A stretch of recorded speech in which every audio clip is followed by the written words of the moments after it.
Aí, gente! Como é que estamos? Tá sem som?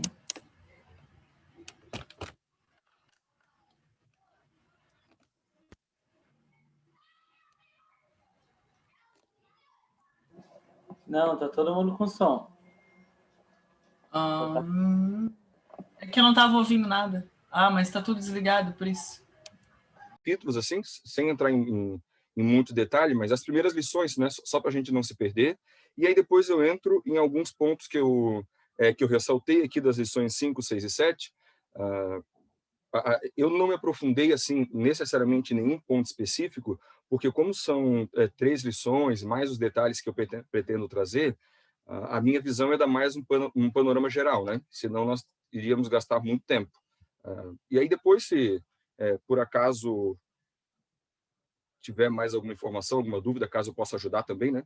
Porque eu tenho uma noção mais geral, assim, histórica do assunto, mas se a gente enveredar para uma área assim mais teológica, acho até que o Heitor pode, acho não, tenho certeza, né? Que o Heitor pode me responder melhor do que eu, né? Mas eu pretendo dar um panorama mais histórico. Só para eu ter uma noção, a gente vai até que horas? 5? Fala aí, Heitor. A nossa aula está aberta aqui para 2 horas, né? E ninguém tem compromisso, então estamos juntos. Não vou falar isso tudo, não, tá doido? Não, então fica à vontade. Fica à vontade, se tu não vai usar as 2 horas inteiras, fica no teu tempo. Beleza. Então tá bom. Então eu vou começar então primeiro com um panorama geral aqui do livro de Isaías, algumas anotações que eu trouxe mais do ponto de vista histórico, só para a gente situar os acontecimentos do livro, né? Situar onde que o Isaías está falando, enfim, alguns detalhes aqui mais biográficos dele, também um pouquinho históricos ali, trouxe um mapinha para a gente conseguir se situar também. Então, assim, historicamente, o livro de Isaías ele está situado ali por volta do século 8 a.C., né? Lembrando só que antes de Cristo a gente conta os anos de forma decrescente, né? Então é século 8, século 7, século 6, até chegar no século 1 e depois começa a subir novamente, né? Então a gente está por volta aqui do século 8, né? O ministério de Isaías ele vai se dar ali entre os anos 740 indo até 680, né? Regredindo até 680. Então é mais ou menos por aí, né? Isaías ele vai passar com certeza pelo reinado de 4 monarcas: o rei Uzias, o rei Jotão, o rei Acás e o rei Ezequias, né? Uzias, Acás e Ezequias a gente vai comentar um pouquinho com mais detalhes. Existe a possibilidade, né, dele ter vivido também no reinado de Manassés, onde talvez ele tenha sido morto, mas isso é uma informação mais da tradição judaica, não necessariamente uma informação que não seja questionável, né? Ela vem da tradição judaica, mas a gente não sabe se de fato Isaías está no meio daqueles profetas lá que acabam tendo problemas com o rei Manassés, tá? Então, século 8 passa basicamente por 4 reis que nós temos certeza: Uzias, Jotão, Acás e Ezequias, e talvez Manassés. Se a gente pensar no livro, historicamente, a gente pode situar aqui o livro com base em 2 crises, tá? O Isaías ele vai passar pelo reinado desses 4 monarcas, e ele vive na região de Judá, né? E aí, só para a gente entender, imagino que seja do entendimento de todos, mas só para a gente confirmar, relembrar aqui, né? O povo de Israel ele passou por 2 períodos, né? O período que a gente chama de monarquia unificada de Israel e depois o período da monarquia dividida, né? O período de monarquia unificada passa por Saul, Davi e Salomão. Por volta do ano 1051 é quando o rei Saul unifica ali as 12 tribos, né, e transforma aquilo tudo numa monarquia. E aí, por volta de 931, nós temos a divisão, né, dá os problemas ali com os filhos de Salomão, Jeroboão, Roboão, enfim, e aí nós temos as monarquias divididas, tá? E aí, o que acontece é o seguinte: quando nós temos as monarquias divididas, nós passamos a ter o Reino do Norte e o Reino do Sul, né? O Reino do Norte é Israel, que vai ser composta por 10 tribos. E o Reino do Sul é o Reino de Judá, que vai ser composta pela própria tribo de Judá, mais a tribo de Benjamim. Então, a partir desse momento, nós temos essas 2 tribos divididas, E aí nós vamos ter profetas que aí o livro de 1ª e 2ª Reis, 1ª e 2ª Crônicas, né, vai contando, vai detalhando historicamente o que vai acontecendo, né? E aí o que a gente passa a ter? Profetas que vão ficar ora no lado de Israel, né, ou melhor, profetizando em Israel, e profetas que vão ficar ora profetizando em Judá, caso de Isaías, por exemplo, né? O ministério de Isaías, ele se dá no reino de Judá e não no reino de Israel, tá? E aí uma coisa importante, o reino do norte, no caso o reino de Israel, ele vai durar até o ano 722, quando ele vai ser invadido pelos assírios, tá? Enquanto o reino de Judá, ele vai até o ano 586, quando ele é invadido pelos babilônios. Então, só para ficar claro assim, né? É bastante informação. Nós temos a monarquia unida com Saul, Davi, Salomão. Depois nós temos a divisão, aí nós temos o reino de Israel e o reino de Judá. O reino de Israel vai ser invadido pelos assírios e pouco tempo depois o reino de Judá vai ser invadido pelos babilônicos. Historicamente, o reino de Israel ele meio que se perde ali. A gente não tem como traçar muito o que acontece com o reino de Israel depois da invasão assíria. Os judeus não. Os judeus a gente consegue ter uma noção um pouquinho mais clara, porque eles vão ficar sob o jugo da Babilônia. Depois, quando acontece lá a invasão dos persas, eles conseguem retornar do exílio babilônico. Depois, o reino da Pérsia dominado pelos gregos, pelos romanos. Todos aqueles passos lá que a gente conhece na profecia, né? Então, o reino de Judá, a gente tem mais ou menos uma noção um pouquinho mais clara do que acontece com esse reino, tá? O reino de Israel não, tá? Tanto é que quando eu explico para os meus alunos, né, história dos hebreus, eu sempre cito para eles que é mais fácil traçar uma linha histórica dos judeus do que traçar uma linha histórica de Israel, né? E na verdade, a gente, até por um vício de igreja mesmo, né, a gente trata Israel e Judá como se fosse tudo a mesma coisa, né? Israel, hebreu, judeu, como se fosse tudo a mesma coisa. Na verdade, não é, né? A gente pode pensar o seguinte, hebreus e Israel seria a mesma coisa, até que Israel é dividida, e aí nós passamos a ter também os judeus.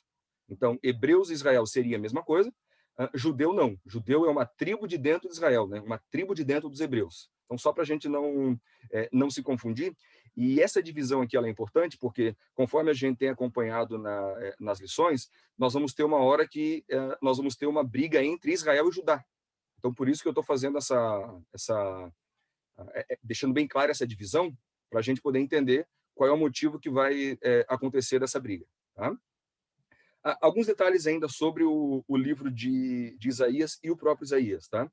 Alguns dizem que talvez, e isso aqui também vem da tradição judaica, porque não temos certeza, existe uma possibilidade do Isaías ter sido um nobre, né? Alguns dizem que existe uma certa possibilidade dele ter sido primo do rei Uzias. Então, é como se ele fosse ali sobrinho de um monarca, né? Então, existe essa possibilidade, mas também é tudo que vem dentro da tradição, né? Nós não temos muita certeza sobre isso. Uma coisa bem importante da gente entender sobre o período histórico em que o Isaías está vivendo é que esse é o período de ascensão dos assírios, tá? Depois eu quero mostrar um mapinha para vocês, mas os assírios eles vão ser extremamente importantes porque eles vão invadir o reino de Israel e vão tentar, como a gente está vendo na lição também, invadir o reino de Judá, né? Não vão conseguir por intermédio divino, mas esse detalhe aqui é bem importante. E aí, só um detalhe histórico que eu trouxe, que é só vício de historiador mesmo, é que a gente conhece, né, a história lá dos manuscritos do Mar Morto, né, as cavernas de Qumran, lá, né, onde foram encontrados manuscritos que comprovam que boa parte, né, não chegou a se encontrar tudo, mas uma boa parte dos livros da Bíblia permanece exatamente igual, né? Porque quando a gente trabalha com história, a gente tem um problema. Com documento histórico, a gente tem um problema porque até Gutenberg, por volta do século XVI, não havia impressora.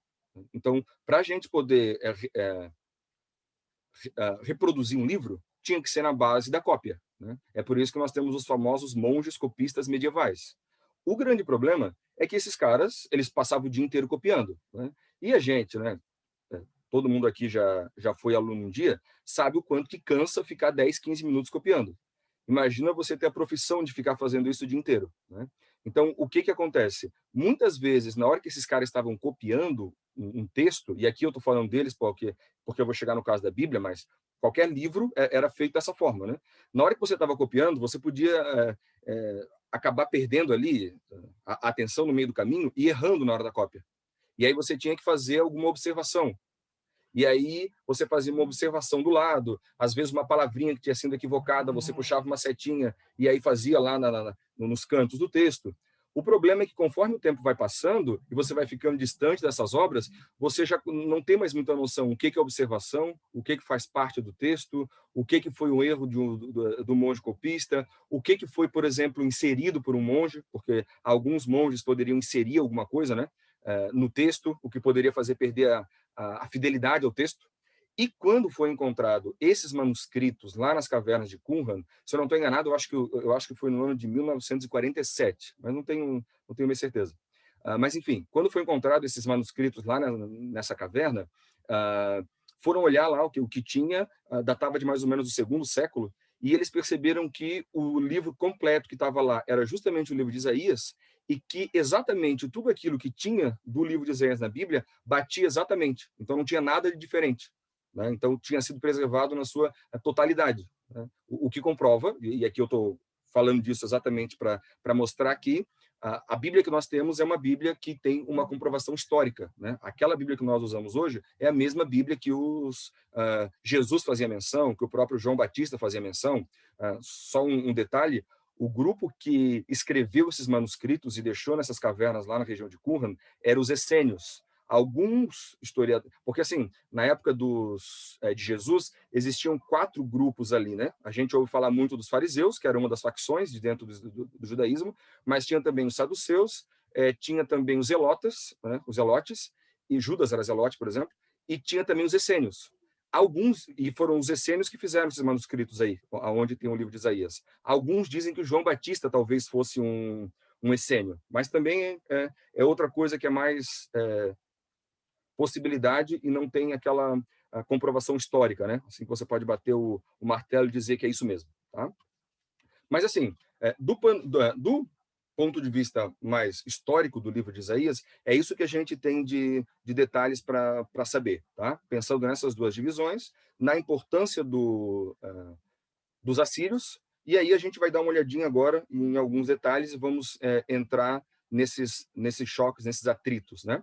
Assim, a lição 1, que vocês já tiveram uma aula, que é a lição introdutória, né? Ela fala um pouquinho, ela dá uma visão geral, né? Um pouco sobre o que nós vamos estudar ou estamos estudando durante o trimestre. E aí, basicamente, o foco da lição 1 é denunciar que o povo de Deus estava em pecado.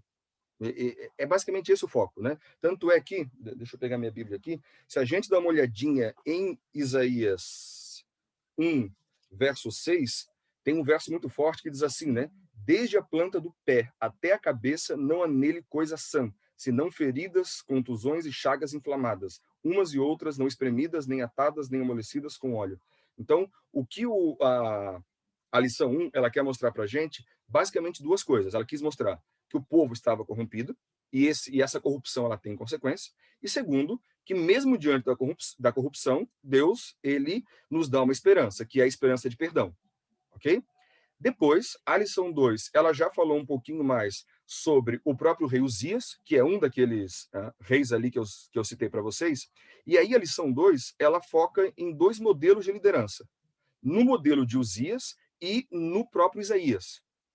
Quando a gente olha para o rei Uzias, o que a gente percebe? Que o reino dele foi, em certa medida, um reino próspero, porém, ele chegou a ofertar incenso no templo, coisa que era tarefa só dos sacerdotes.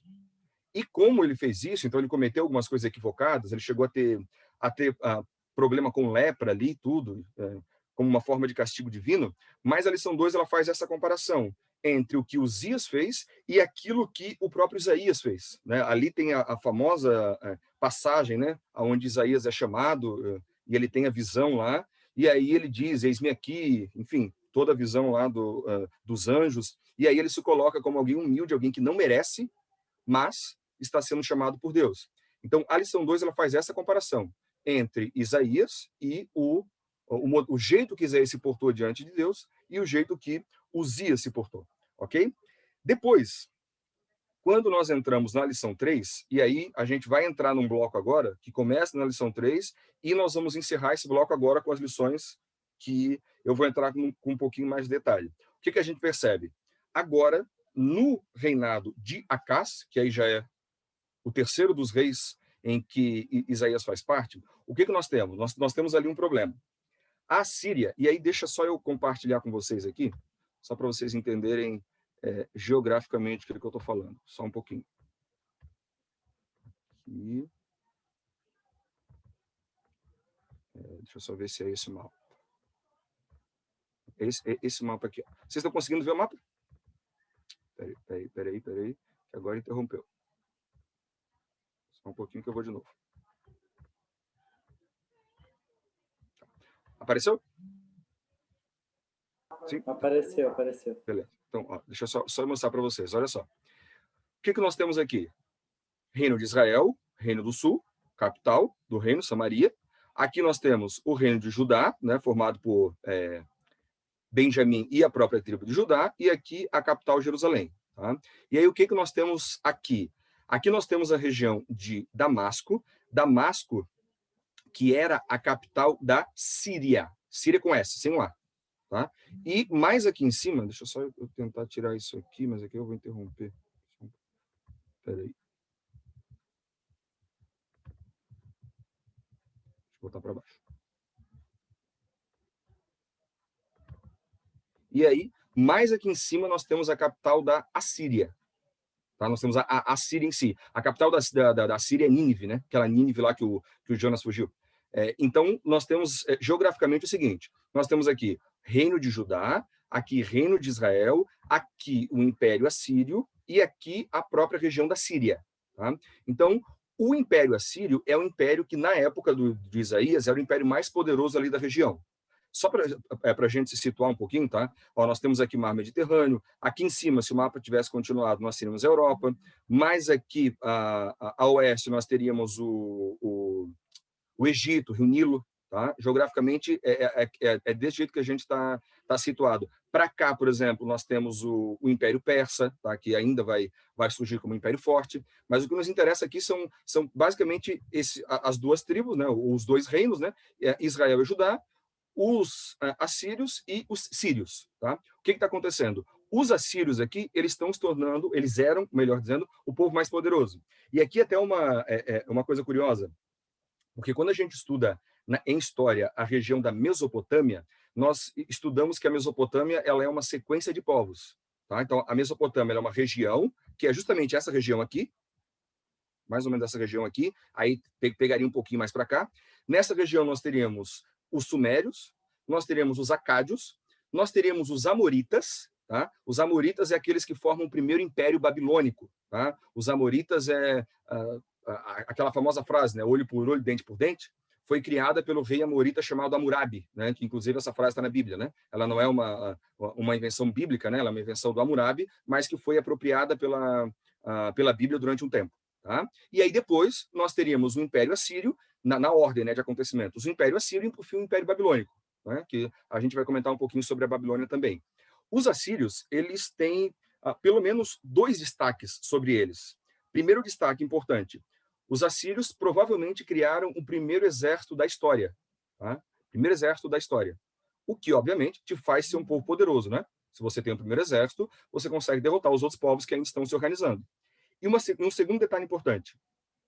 Os assírios, eles não eram nem um pouco gentis no momento de guerra e nem depois que a guerra acabasse. E aqui eu vou fazer uma comparação com o próprio Império Persa, tá? O Império Persa que vai surgir depois. O rei Dario, especialmente, né, aquele Dario que a gente vê na Bíblia lá, de Daniel, ele tinha um formato de relação diplomática muito interessante. Antes dele invadir um povo, ele mantinha uma certa relação amistosa com esse povo. Era mais ou menos assim. Olha só, nós somos o Império Persa, nós somos extremamente poderosos, nós vamos entrar aí e vamos invadir, vamos dominar vocês, e vocês serão nossos escravos. Porém, podemos fazer um acordo. O acordo vai ser o seguinte: nós não entramos no território de vocês com duas condições. Primeira condição, vocês passarão a pagar impostos para a gente, como se vocês fossem uma espécie de condado nosso, uma espécie de protetorado, enfim, um pedaço de um território que a gente está cedendo, então vocês vão pagar impostos para a gente. E segundo, os seus soldados, seus melhores homens, farão parte do nosso exército. Então, ao mesmo tempo, o que o Dario fazia? Ele conseguia ser diplomático, ele conseguia ganhar dinheiro e ele conseguia aumentar o seu exército. Essa era a forma com que o Dario governou durante muito tempo. Tá? O Ciro fez isso também durante muito tempo. No caso dos assírios, eu estou falando dos persas só para comparar. No caso dos assírios, não era assim. Tá? Os assírios eles eram extremamente cruéis, extremamente violentos. Eles não faziam prisioneiros. Tá? Na hora de entrar em determinada região, eles faziam questão de mostrar o tamanho da sua força. Então, a nação que era invadida pelos assírios, claro que eles não destruiriam tudo, né, porque precisava de impostos também, mas eles eram extremamente violentos na forma de lidar com o povo invadido. Então, olha só, o que aconteceria aqui? O Império Assírio, se ele fosse se expandir, como era a intenção dele se expandir, o que ele faria? Ele dominaria os sírios, que estão mais ou menos nessa região. Damasco, como eu já falei, é a capital da Síria, né? Depois eles dominariam o próprio reino de Israel. Por fim, eles chegariam ao reino de Judá. Então, essa é a rota geográfica dos assírios. Por que eu estou falando isso? Porque o que vai acontecer? Diante dessa rota, o que o povo de Israel vai fazer juntamente com os sírios? Os dois vão se juntar para derrotar o Império Assírio. Então, nós temos a junção da Síria com Israel para derrotar os assírios. E como o povo de Israel também, em certa medida, tinha rixa com o povo de Judá, o que poderia acabar acontecendo? O povo de Judá poderia ser invadido. Então, qual é a solução que o rei Acás vai acabar tomando? Ele vai decidir fazer acordo com os assírios. Eu não sei se está ficando muito confuso o que eu estou querendo explicar, mas olha só. Israelitas e sírios se juntam. Assírios e judeus se juntam. É isso que eu estou querendo explicar. Tá? Só que a grande questão é que essa junção de judeus com assírios não era plano divino. Isaías falou para Acás, olha, não é plano, porque se você se juntar, inclusive, a gente viu na lição, né? O rei Acás, ele chega a mandar servos lá para falar com o rei assírio, dizendo, nós, judeus, seremos teus servos, nós faremos aquilo que você quiser, né? E ser servo, fazer aquilo que você quiser, quer dizer que você vai se tornar um idólatra, né? Então, não era plano de Deus. Isaías aconselha o rei Acás e diz, olha, não é plano que isso aconteça. Confie em Deus que alguma coisa ele vai fazer. Os assírios não vão nos dominar. Tá? Os sírios, os israelitas, eles não nos dominarão. Inclusive, a gente viu na lição 3, que aí vem o famoso episódio onde em Isaías 7,14, né, fala lá que vai nascer um menino, Emanuel, e aí a gente tem que entender, né, que nós temos uma aplicação para o Emanuel local e uma aplicação escatológica, né, uma aplicação mais na frente. Né? Então, teria ali um menino, tá, que nasceria de uma virgem, Emanuel, que seria o sinal dizendo que Deus protegeria o povo da invasão, o povo judeu da invasão dos outros povos, e também, claro, esse Emanuel como uma profecia que remeteria ao próprio Cristo. Né?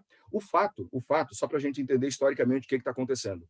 Nós chegamos no final da lição 3 da seguinte forma. Nós temos aqui a aliança entre esses dois povos e a aliança entre Judá e os assírios. E essa aliança entre judeus e assírios, uma aliança que Deus não concorda. Tá?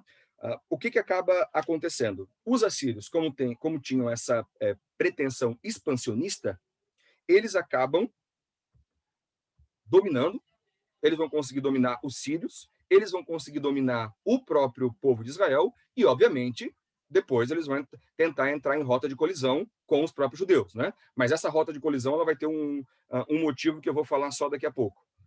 Um detalhe ainda só que eu queria comentar sobre o rei Acás é que o rei Acás, justamente por essa aliança que ele vai fazer com os assírios, e o grande problema das alianças é que a aliança ela acaba se tornando, em primeiro momento, uma aliança política e uma aliança militar, que até poderia fazer certo sentido, né? Porque se a gente parar para pensar estrategicamente, pensando assim do ponto de vista humano, e eu adoro política, então eu fico sempre pensando, né, nessas estratégias, relações internacionais e tal, e aqui a gente tem um tipo de relação internacional, né? Então, do ponto de vista estratégico, faz sentido o que o rei Acás está fazendo, né? Ele está se juntando com o reino mais poderoso, porque ele quer se proteger de 2 reinados que vão acabar invadindo ele, né? Então, até faz certo sentido. O problema é que essa aliança ela não se torna uma aliança apenas política e militar. Ela vai se tornar uma aliança cultural. E quando nós temos uma aliança cultural, o que isso vai acabar influenciando? Os hábitos dos assírios, como especialmente o politeísmo, vai chegar até o povo judeu, ou pelo menos vai continuar, né? Porque já tinha, né? Mas ele vai se acentuar. Tanto é que o rei Acás, além de idólatra, ele vai chegar a sacrificar os próprios filhos. Os próprios filhos, tá? Para os deuses mesopotâmicos, né? Aqui, Astarte, Astarote, enfim. Então, ele vai acabar fazendo sacrifício para os próprios deuses, né? Então, nós temos essa mistura que vai enfraquecer mais ainda. Então, olha o que a gente tem. Nós temos aqui, até esse contexto ali da lição 4, agora fazendo o fechamento só dessa revisão que eu estou fazendo. Nós temos o povo aliado com os assírios, aliado politicamente, aliado militarmente, infelizmente, aliado culturalmente para se proteger, e isso vai fazer com que o povo se afaste de Deus. Esse afastamento, nós sabemos, e o livro de Juízes é um bom exemplo disso, né? Esse afastamento sempre leva o povo a sofrer alguma consequência. Tá? Então, basicamente, esse é o contexto que nós temos até o final da lição 4. Agora, a gente vai entrar na lição 5, 6 e 7, e aí eu vou fazer também um apanhado geral. Antes, alguém tem alguma dúvida, alguma coisa que por acaso ficou muito confuso?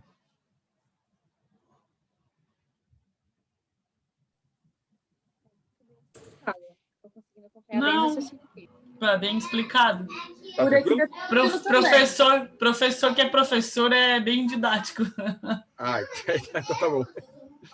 Então, assim, vamos dar uma olhadinha, então, agora, um pouquinho na lição 5, na lição 6, na lição 7, e aí a gente vai complementar o que acaba acontecendo.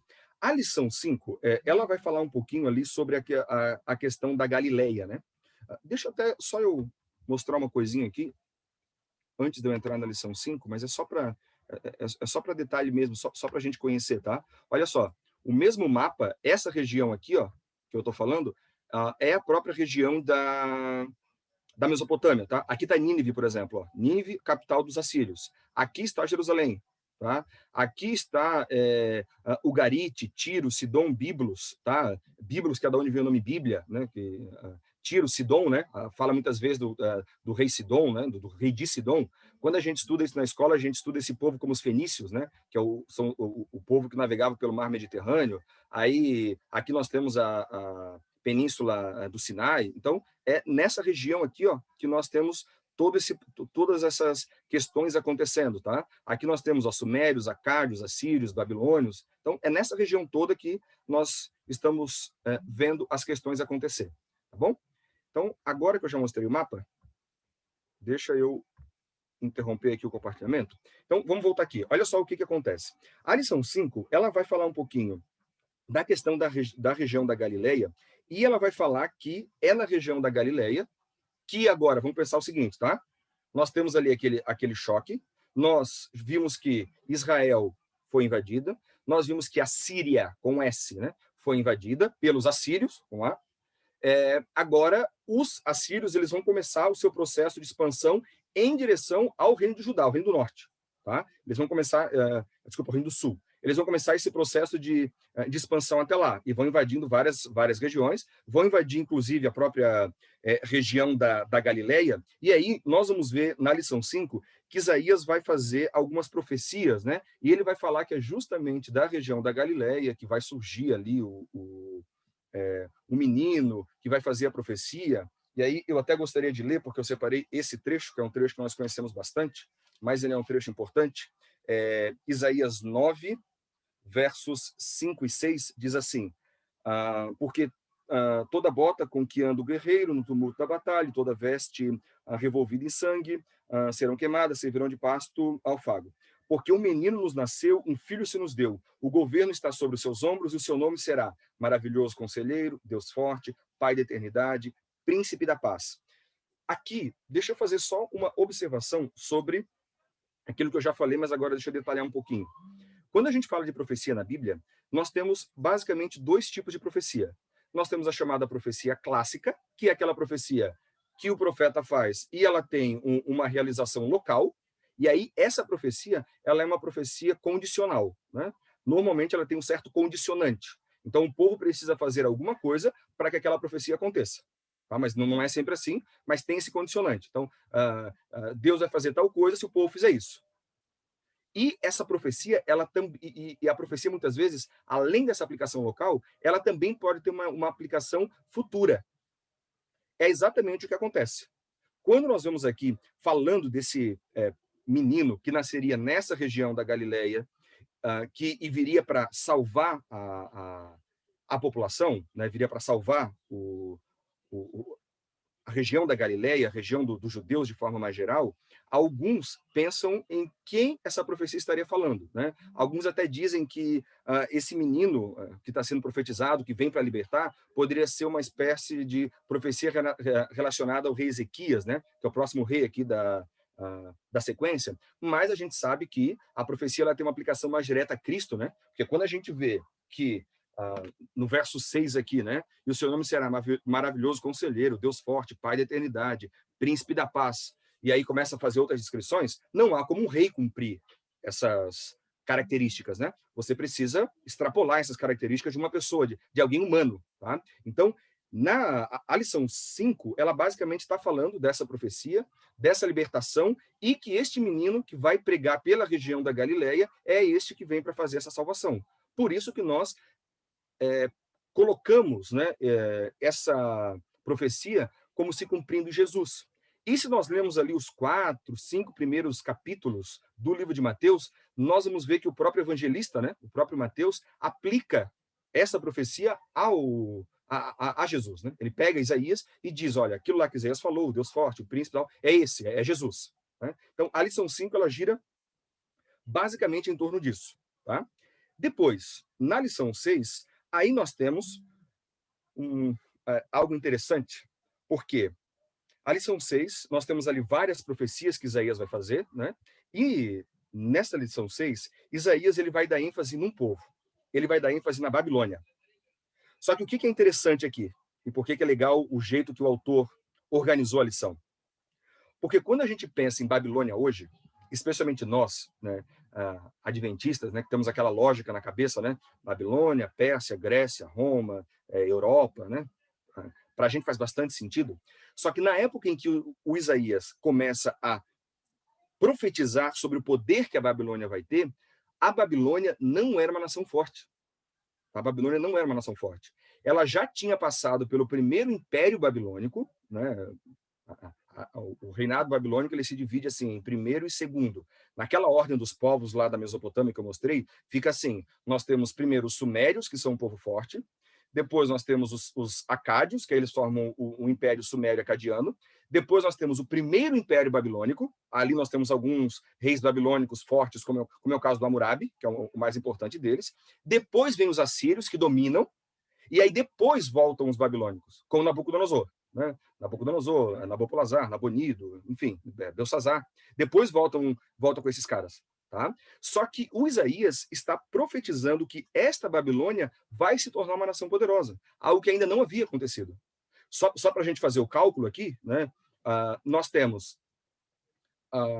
estamos por volta do século 7 aqui, mais ou menos, na passagem do século 7 para o século 8 para o século 7, enquanto a Babilônia vai se tornar um poder forte por volta do século 6. Tá? Então, o Isaías está profetizando mais ou menos um século antes que a Babilônia vai se tornar um povo forte. Tá? Então, historicamente, isso aqui, para mim, pelo menos, né, que gosta de trabalhar com comprovações históricas da Bíblia, isso aqui, para mim, é extremamente interessante. Mas o mais importante é que a Babilônia ela vai se tornar um grande símbolo de oposição. Né? Tanto é que nós, se você parar para pensar, sempre que a gente pensa numa cidade que representa a nossa esperança, qual é a cidade que vem à nossa cabeça? Nova Jerusalém. quando nós pensamos numa cidade que representa a maldade, qual é a cidade que vem à nossa cabeça? Babilônia. Tanto é que nós que somos crentes e fazemos aquelas piadas de crente que ninguém entende, quando a gente chega no lugar que tem tá uma bagunça, a gente costuma dizer que Babilônia é essa, porque a gente está querendo falar que isso aqui é uma grande confusão, né? Então, a própria cidade da Babilônia, e é isso que o Isaías está querendo mostrar, ela vai se tornar um exemplo da perversidade, da maldade, enfim. E aí, nessa descrição, e aí eu vou novamente voltar aqui para a Bíblia, em Isaías 14, nós temos novamente uma descrição de algo que é local, mas que também tem uma aplicação profética, tá? Eu estou falando de Isaías 14, verso 12, 13 e 14, versos bem conhecidos pela gente também, né? Como caíste do céu, ó estrela da manhã, filho da alva, como foste lançado por terra, tu que debritavas as nações. Tu dizias no teu coração, eu subirei ao céu, acima das estrelas de Deus, exaltarei o meu trono, e no monte da congregação me assentarei, nas extremidades do norte. Subirei acima das mais altas nuvens e serei semelhante ao Altíssimo. É a famosa descrição que nós temos de Lúcifer, né?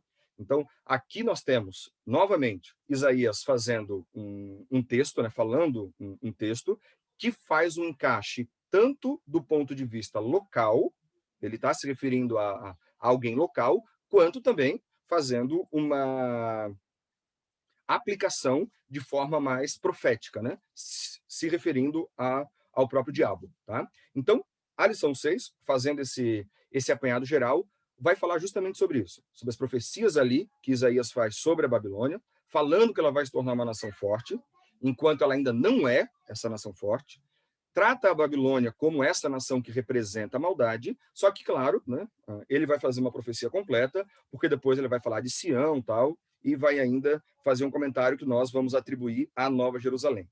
Ok? E aí, gente, caminhando aqui para a parte final, que seria a lição 7, nós vamos chegar no momento em que faremos o fechamento, e o porquê que eu fiz todos aqueles detalhes, né? Ali da parte histórica. Então, o que nós temos agora historicamente acontecendo? Nós vamos fazer uma troca de rei agora, tá? Nós vamos trocar, vai sair o rei Acás e vai entrar o rei Ezequias, seu filho, e nessa troca de rei, nós vamos ter agora eventos que vão mostrar justamente que aquilo que Isaías havia profetizado, que Deus estava com o seu povo, de fato era verdade. E o fato de Acás não ter acreditado nessa profecia foi um problema dele que simplesmente atrapalhou o povo, né? Porque o que vai acontecer? Os assírios, como eu falei, eles vão dominar a região da Síria, vão dominar a região do norte, tá? O reino do norte, vão dominar Israel.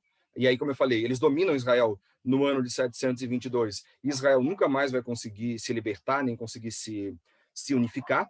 Porém, o rei que vai assumir o poder na Síria é um cara chamado Senaqueribe. E, nesse momento, a Síria já estava em declínio. Tá? Então, a Síria ainda é um reino forte, mas já está em declínio. Quem é que vai se aproveitar do declínio assírio sob o governo de Senaqueribe? O próprio Ezequias. Então, Ezequias vai pensar o seguinte: bom, nós não queríamos ser dominados, ninguém quer ser dominado, né? Obviamente. Agora, vamos aproveitar que tem um rei deles aí que não é lá grande coisa, e vamos tentar nos libertar. E isso vai chegar aos ouvidos do rei Senaqueribe, né? Bom, o povo lá do norte, aquele lá que nós temos acordo histórico, que quem havia feito o acordo era o pai de Senaqueribe, né? Não era o Senaqueribe. Então, bom, aquele povo lá que fez aquele acordo, que paga aqueles impostos lá, vamos aproveitar agora para se libertar dele. O que acontece? O rei Senaqueribe, ele que já tinha dominado tudo, ele começa agora a dominar cidades do reino de Judá. Ele vai dominar cidades do reino de Judá. Só que a gente sabe, né? Quando que uma nação, de fato, ela é dominada? Quando a sua capital é invadida, né? Quando a sua capital é invadida. Tanto é que as nações historicamente que não têm poder centralizado, que não tem uma capital, são as nações mais difíceis de serem invadidas. Porque aí você tem que invadir cidade por cidade. É muito complicado. É muito mais fácil você ir direto na capital. Porque você vai na capital, mata o rei, domina o palácio e está tudo dominado, né? Essa é a ideia do Senaqueribe. Então, o que ele faz? Ele vai invadindo cidade por cidade, né? Naquele mapa que eu mostrei, né? Ele vai descendo do norte em direção ao sul, até chegar na região de Jerusalém. E ele vai dominando cidade por cidade. E aí nós vamos entrar no momento em que ele vai fazer o cerco a Jerusalém. Tá? E uma das formas na antiguidade de você dominar é o seguinte: você chega na cidade, na capital, cerca a capital e proíbe entrada e saída de pessoas. Em pouco tempo, a capital é obrigada a se render. Porque se não entra e não sai ninguém, você não tem entrada e saída de comida. Daqui a pouco a população está morrendo de fome. E aí a população é obrigada, né? O rei que está na capital é obrigado a se render. Então, essa foi a estratégia do Senaqueribe. Ele invade, ele cerca Jerusalém e pensa, bom, os caras vão ficar algum tempo aí, daqui a pouco eles vão acabar se rendendo. O rei Ezequias vai acabar se rendendo. Só que aí entra em cena o servo do rei Senaqueribe, né? O servo do Senaqueribe vai até Jerusalém, fala um monte de asneira. Olha, é melhor vocês se renderem, se entreguem ao rei Senaqueribe, né? Ele conversando ali com os judeus. Olha, o rei de vocês, o Deus de vocês não é o Deus poderoso? Olha só o que a gente fez. A gente já dominou tudo. Daqui a pouco vocês vão morrer de fome. Tá? O poderoso de verdade somos nós. E aí, enfim, fala um monte de coisa. A gente leu ali, né? Fala um monte de coisa, humilha o povo, faz um escarcéu lá. Entra em cena o Isaías, e aí o Isaías vai dizer, fica tranquilo, faz uma profecia, aqui eu vou traduzir a profecia na Bíblia na linguagem do Léo. Ele diz assim, fica tranquilo, porque Deus está com a gente, os assírios não vão nos dominar, eu já tinha avisado pro Acas que eles não iam nos dominar, mas ele não quis me ouvir. Tá? Fica tranquilo que eles não vão nos dominar, Deus vai fazer algum milagre, o rei vai ser chamado para casa, de repente ele vai voltar, não vai acontecer nada. O rei Ezequias, diferente do rei Acas, ele acredita. E o curioso, né? O curioso que, como a fé é algo interessante, né? Porque se a gente parar para pensar, a situação do Ezequias é pior que a situação do Acas. Porque Ezequias está cercado. E é no momento de dificuldade que a gente precisa, de fato, exercer a fé, né? E o que o Ezequias tem que fazer aqui é exercer uma fé muito maior. Porque ele poderia tranquilamente dizer, Isaías, você está doido? Eles são a nação mais poderosa aqui, eles são uma nação extremamente cruel, se nós não nos entregarmos, eles vão nos matar, não tem possibilidade. Eu preciso fazer algum tipo de acordo. Né? E, no entanto, o Ezequias, como um bom líder deve ser, ele diz, ok, Isaías, vamos acreditar de fato no que Deus vai fazer. E aí nós sabemos, né, bem o que a história nos diz, né? A Bíblia fala que o anjo de Deus aparece e sem o povo de Israel, ou melhor, desculpa, sem o povo judeu precisar fazer nada, o anjo de Deus mata 185 mil soldados, sem o povo que estava agora cercado, não tinha a mínima chance de vencer, né? Eu sempre cito que o povo de Israel e o povo judeu, né, que é o caso aqui, mas pensando em Israel e Judá, eles são um povo importante, claro, para nós, porque é a base da nossa cultura, mas historicamente o povo judeu e o povo de Israel nunca foram grandes guerreiros. Né? A gente pode, tanto é que quando eu estou numa aula muito rápida, assim, né, que eu estou muito preocupado porque eu preciso terminar meus conteúdos e tem que fazer prova e tal, e aí eu preciso selecionar o que é de mais importante, e eu vou falar sobre o povo hebreu, eu sempre pego o povo hebreu e destaco eles apenas por uma característica. Eles são o único povo da história que acreditava em apenas um Deus. Eles eram monoteístas. E eu não destaco o povo de Israel por ter sido uma grande potência. Eu não destaco o povo de Israel, o povo judeu, por ter sido uma grande potência bélica, né, uma grande potência armamentista, por ter grandes políticos, nada. Eu destaco eles apenas por ser o único povo da história que acreditou em um Deus, só. Né? Então, e eu estou querendo descrever só para a gente entender o tamanho da fé que o rei tem que ter. Né? Porque o mais fácil, neste momento, não era continuar acreditando naquilo que o profeta estava falando. O mais fácil era fazer como Acas fez. No entanto, como eu já descrevi, o Isaías faz a profecia, o rei Ezequias decide acreditar no que Isaías havia falado, o anjo do Senhor passa, destrói 185 mil soldados, o rei Senaqueribe, como Isaías havia profetizado, vai para casa, vai para a capital, né? Lembrando que a capital da Síria era a cidade de Nínive. Então ele volta para a cidade de Nínive, vai lá fazer alguns sacrifícios, né? Enfim, dando aquela lógica politeísta deles. E enquanto ele está lá fazendo o sacrifício, 2 filhos dele entram e matam ele.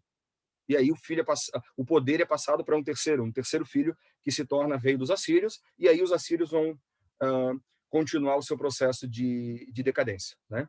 Então, aquele bloco que a gente começou a ver até ali pela lição 2, 3, ele se encerra aqui, tá? Aquele bloco, porque quando a gente estuda o livro de Isaías, a gente divide o livro de Isaías em mais ou menos 2 blocos, né? Do capítulo 1 até o capítulo 39, e depois do capítulo 40 até o capítulo 66, né? Alguns dizem até tem um dado curioso, né? Alguns dizem que o livro de Isaías é como se ele fosse uma mini Bíblia, né? Porque ele tem 66 capítulos e como se fosse, né, 39 do Antigo Testamento e 27 do Novo, né? E o capítulo 40 é justamente onde fala da voz que clama no deserto, que é como se fosse o primeiro capítulo do Novo Testamento, que é João Batista, né? Então alguns dizem que é como se fosse uma espécie de mini Bíblia. É uma anedota bem interessante.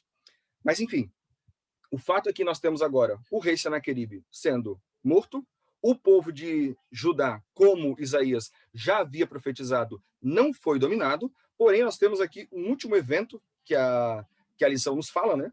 Porque Ezequias foi um bom rei, né? Porque ele acreditou na palavra de Deus, só que a gente sabe que ele vai terminar o reinado dele cometendo um equívoco, né? Porque ele vai ficar doente, né? Vem a profecia dizendo que ele morreria. Ele faz uma oração, clama a Deus, Deus ouve a oração de Ezequias, dá para Ezequias mais uma quantidade de anos, né? Dizendo, não, ok, ouvi tua oração, você vai continuar, você vai viver aí por mais 15 anos. E aí tem um dado bem legal. A gente sabe que Deus faz retroceder, né? Lá no relógio, lá faz retroceder a sombra como voltando o sol, né? Que nós temos ali na Terra o movimento de translação e rotação, né? Eu não vou nem me arriscar a explicar porque eu sou professor de história, né? E não de geografia. Mas a gente tem, né? O movimento ali de rotação, translação e tal. Mas o curioso é que quando acontece esse retroceder da sombra, né? Como sinal mostrando que o rei Ezequias teria mais alguns anos de vida. Qual o povo que percebeu isso? Os babilônicos. Os babilônicos percebem isso. E por que os babilônicos percebem isso? Porque na antiguidade, os babilônicos eram os maiores especialistas em astronomia. Astronomia, não astrologia, né? Astrologia é aquele troço de signo lá, né? Eles eram especialistas em astronomia, né? Tanto é que quando eu explico a origem da filosofia para os meus alunos, eu sempre digo para eles, né? A filosofia ela surge na Grécia, mas ela surge por influência de 2 ciências, por influência da matemática egípcia e por influência da astronomia babilônica. Então, os babilônicos, que eram astrônomos, né, que observavam ali como que os astros funcionavam, e por que eles fazem isso? Só para a gente entender. Eles estudavam os astros para entender o funcionamento das águas, né, especialmente o rio Tigre e o rio Eufrates, que passavam ali na região da Mesopotâmia. Você precisa entender como é que funcionam as águas, né, as cheias dos rios, os momentos de nível menor do rio, para você poder plantar, né? Porque a agricultura era a forma de vida deles, né? Então eles estudavam a astronomia, perceberam que havia acontecido esse retroceder aí do Sol, né? E aqui, né, gente, só para a gente parar para pensar, né? O milagre aqui, ele é gigante, né? Porque não é só o voltar da sombra, né? Nós temos que entender, por isso que eu falei, a Terra está no movimento ali de rotação e a gente sabe que a Terra gira numa velocidade extremamente rápida, né? E Deus não teve só que fazer a Terra parar, ele teve que fazer a Terra parar e voltar um pouco, né? Aí para pensar, se você está andando de carro a 200 por hora, de repente freia, o carro não para na hora, né? O carro continua andando mais um pouco, né? Então, para pensar que a Terra que está se movimentando dessa forma, Deus faz com que a Terra pare, volte um pouco e estamos aqui ainda, né? Então, o milagre foi grande, né? Mas, enfim, os babilônicos, né, que têm todo esse entendimento de astronomia, vão até a região até o reino de Judá, falar com o rei Ezequias. E aí o que o rei Ezequias faz, né? No momento ali de exaltação, né? Acho que a mosca da soberba picou o Ezequias. Ele mostra para os servos babilônicos tudo que tinha, tudo.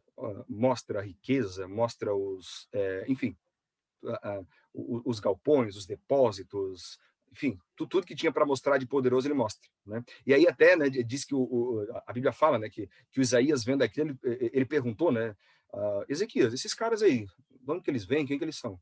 Não, eles são da Babilônia, eles vieram aqui ver as coisas e tal. E o que você mostrou para eles? Aí o Ezequias diz, não, mostrei tudo, pai, não tem nada aqui que desse para esconder que eu não mostrei tudo para eles.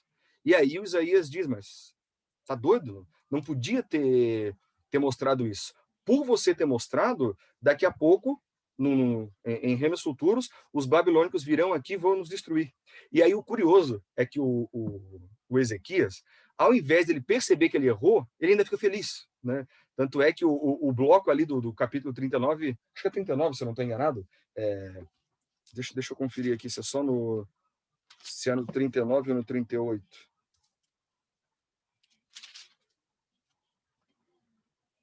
39. Aí diz assim, ó, então disse Ezequias a Isaías, boa é a palavra do Senhor que disseste, pois pensava, haverá paz e segurança em meus dias. Então, ao invés dele pensar assim, poxa, os meus descendentes vão se tornar servos, ele pensou, graças a Deus, até o fim dos meus dias vai ser bom. Os outros que se virem com eles, né? Eles que se virem, né? Então, ele nem conseguiu nem entender o que o Isaías falou para ele, né? Porque, na verdade, o que acontece é que, com essa visita, os babilônicos vão chegar no seu reino e vão falar para o rei, olha, as coisas lá são assim, assim, assim, assim, tal, tal, tal. Se em determinado momento a gente quiser invadir, dá para ir por aqui, dá para ir por lá, as armas ficam aqui, o muro é desse jeito. Então os caras fizeram quase que um mapeamento, né, de toda a geografia, as armas, a localidade do povo judeu, e o tonto do Ezequias nem percebeu, né? Sem contar, né, que o mais importante de tudo, que era ele ter exaltado a Deus, ele não fez, né? Porque o mais importante, o que ele deveria de fato ter feito, era ter dito, olha, temos tudo isso, né? Obviamente, por uma estratégia agora política mesmo, né? Militar, ele não deveria ter mostrado, mas ainda que tivesse mostrado, né? Ele poderia ter dito, olha, tem tudo isso aí, mas, olha, tudo isso aí Deus que me deu, tal, Deus me deu mais anos de vida, e ele não faz nada disso, né? Então, o que a gente tem agora, para fechar essa revisão, o que nós temos agora é isso, né?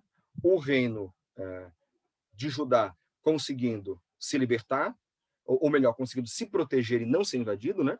As outras cidades aí conseguem, de fato, a sua libertação. Temos um rei que, apesar de ter feito isso, pode ser considerado um bom governante por ter confiado em Deus no momento mais crítico, né? Que foi o momento em que há o cerco ali sobre Jerusalém.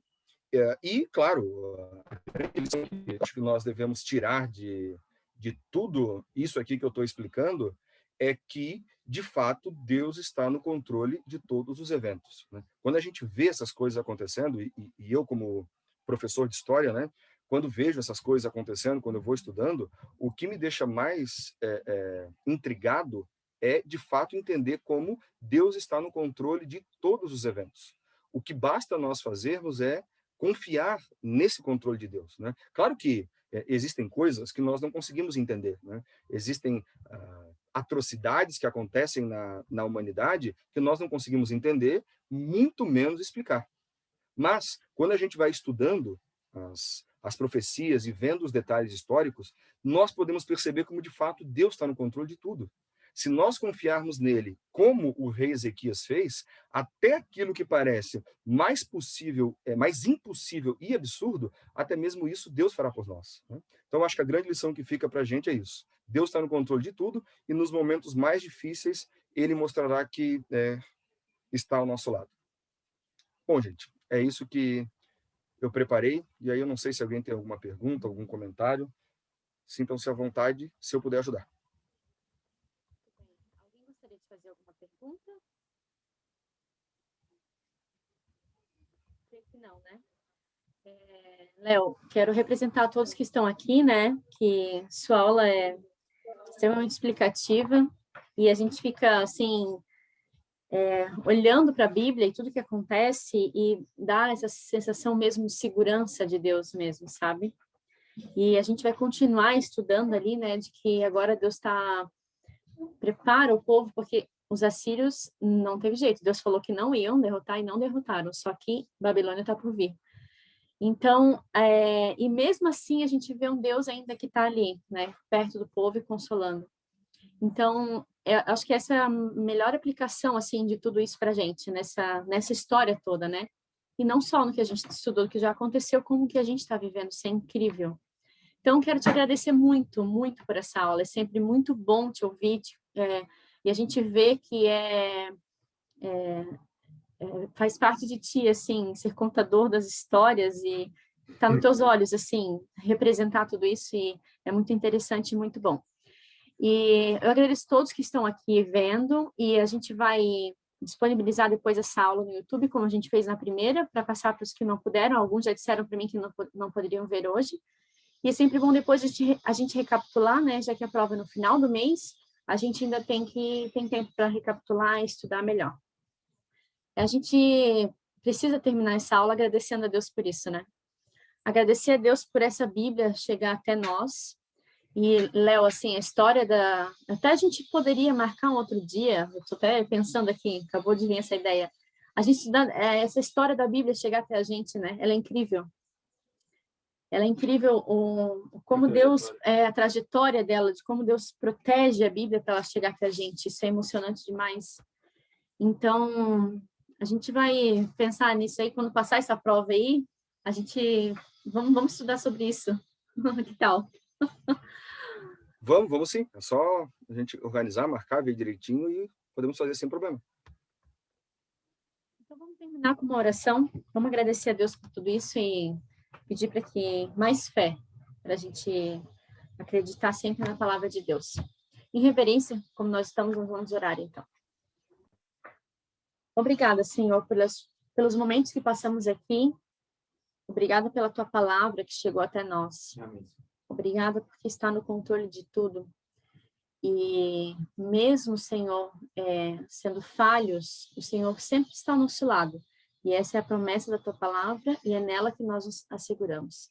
Obrigada pela vida do Léo, sua esposa, Eli, seu filho. Abençoe essa família. Que sejam sempre ministros da esperança, levando a tua palavra, Senhor, onde quer que forem, sendo luz para as pessoas. Abençoa todos que estão aqui também, sua família. Cuida de nós nessa nova semana que daqui a pouco se inicia. Nós te agradecemos muito por isso. Em nome de Jesus. Amém.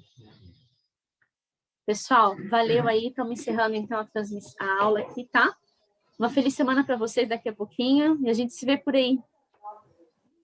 Tchau, gente. Até mais. Boa semana para todos.